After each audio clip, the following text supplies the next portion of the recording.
And we are live. Hello, everyone.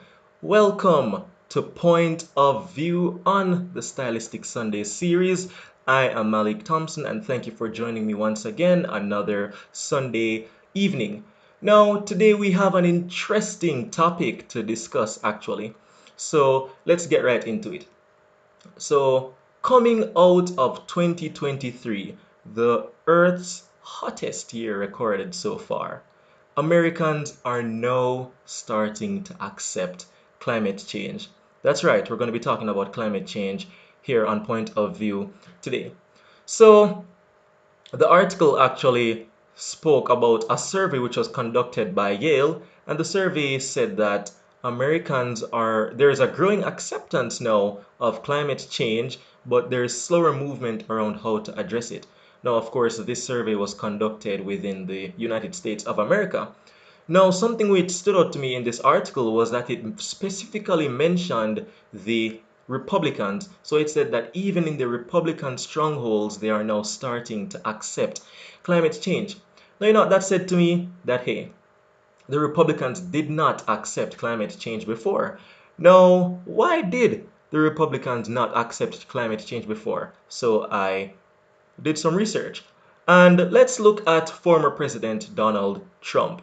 So, Donald Trump is, let's say, he's the leader of the Republican Party. Why I say that? That's the American Republican Party, of course.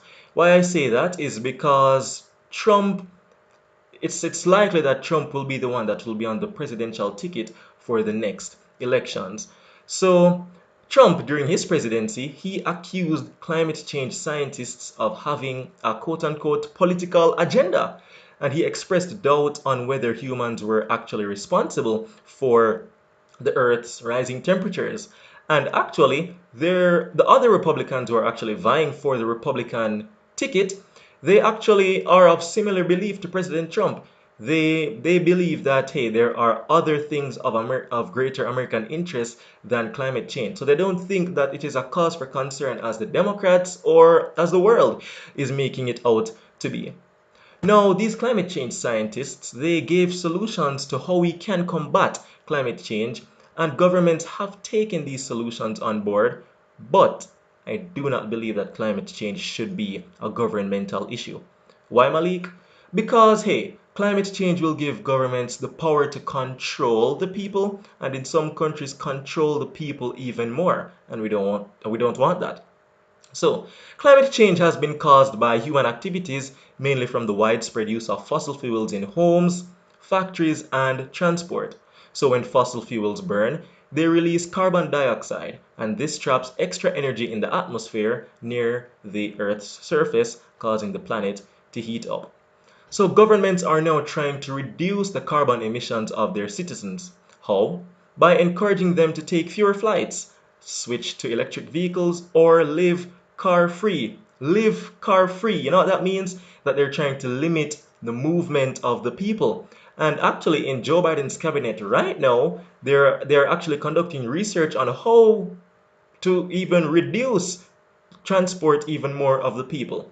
And Jamaicans, look at this. Remember during COVID 19, remember when we had these no movement days? I want you to think about that.